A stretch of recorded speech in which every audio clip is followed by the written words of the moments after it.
Gente, é o curso de hoje, continuar usando como material básico teórico a iniciação apométrica, terapêutica medianímica, do J.S. Godin. Função dos corpos. É esse o texto básico que nós vamos trabalhar aqui. Ele começa falando do corpo mental inferior. Logo de cara aqui. Por quê? Ele afirma, aqui no livro, que um médico francês chamado Hippolyte Baradé conseguiu fotografar o corpo mental inferior.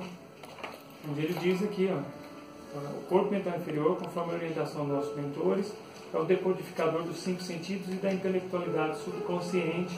Foi pesquisado e fotografado pelo médico Dr. Hippolyte, que não é o Allan Kardec. Allan Kardec era Hipólito Denisard Rivail. Esse Hippolyte aqui era outro.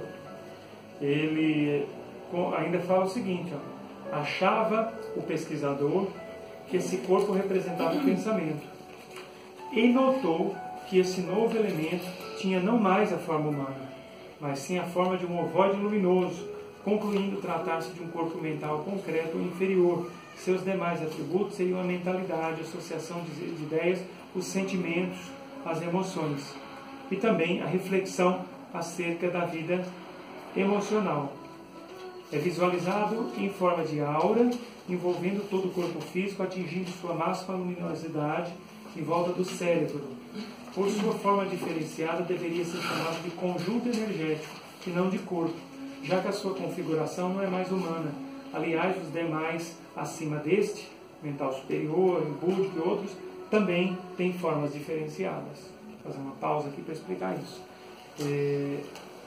O mental inferior hoje, na apometria moderna, porque ele aqui estava engatinhando ainda no campo da apometria, que a apometria nem existia ainda, esse médico Hippolyte não trabalhava com a apometria, ele trabalhava com a terapia vibracional. Ele conseguiu detectar a existência de corpos vibracionais, energéticos, que os indianos já falavam há muito tempo. Para os indianos isso não era novidade, para os chineses isso também não era novidade. É que os ocidentais tinham o hábito realmente de pesquisar para tentar constatar se as coisas eram mesmo verdadeiras ou não. Que bom que ele conseguiu constatar. Ele era um hipnólogo, ele hipnotizava os pacientes dele. Ele percebeu que alguns pacientes, após a hipnose, apareciam do lado do leito, do lado do divã. Ele hipnotizava, e ele ficava a uma certa distância depois da hipnose, e ele percebia que ficava uma segunda pessoa, digamos assim, do lado. E em um dos momentos ele percebeu uma presença do lado da pessoa que não tinha forma humana, mas que tinha necessidade de se expressar.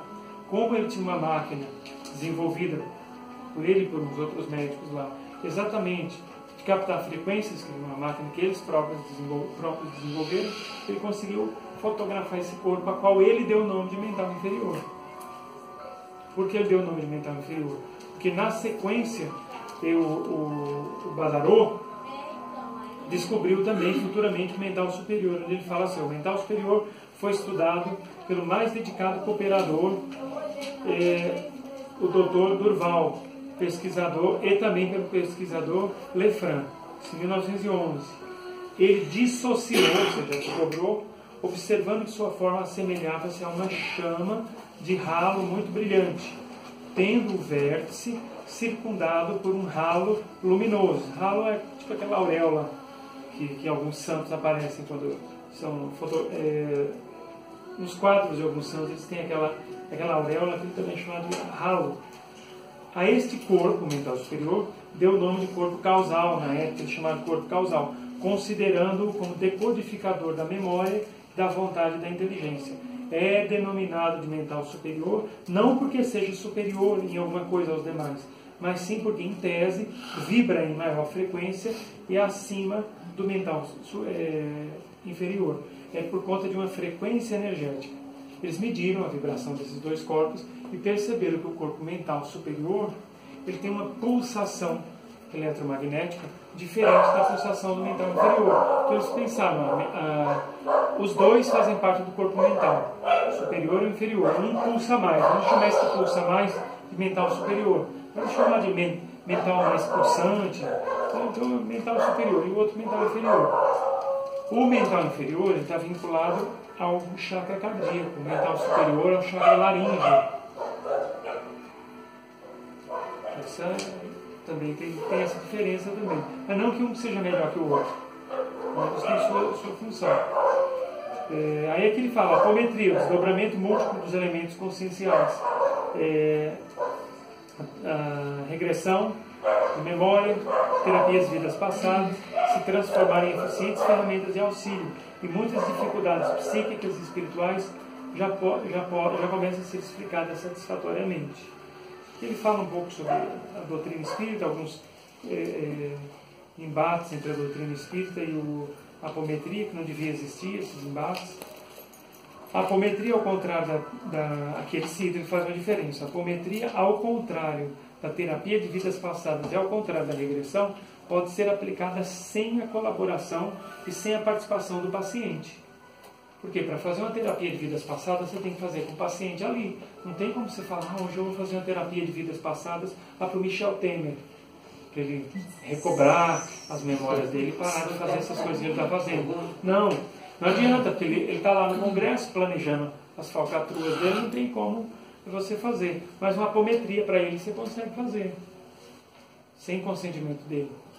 Para qualquer pessoa, não precisa de consentimento da pessoa para fazer uma apometria nela. Você fala, mas se ela estiver no trânsito e começar a desdobrar ela, não vai sair o corpo astral dela.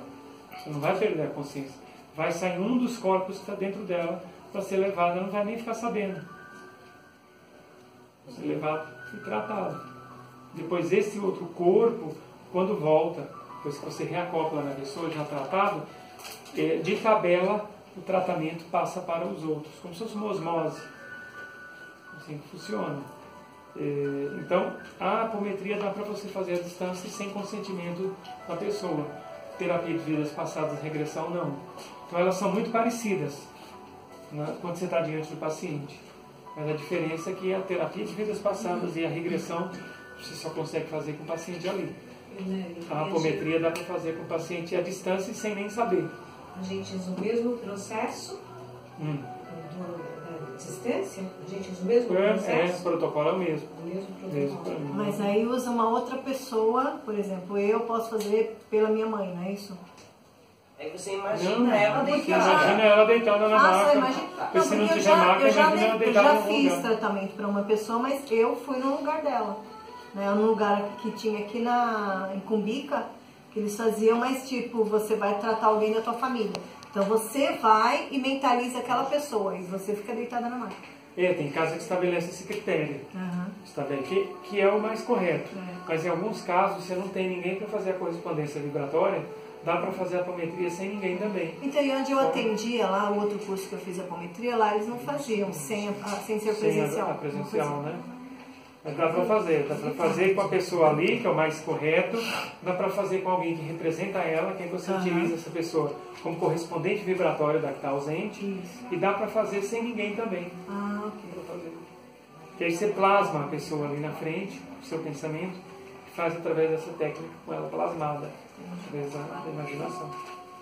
Então aqui ele diz, ao contrário da terapia de vidas passadas da regressão, ela pode ser aplicada sem a colaboração e sem a participação do paciente, e empregada em todas as criaturas humanas, não importando a saúde, não importando a idade, não importando o estado de sanidade mental ou grau de resistência oferecida.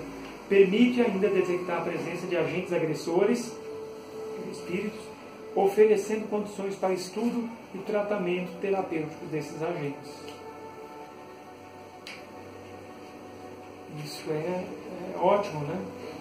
Isso é ótimo, porque você consegue também fazer trabalhos de cura e de libertação com a apometria.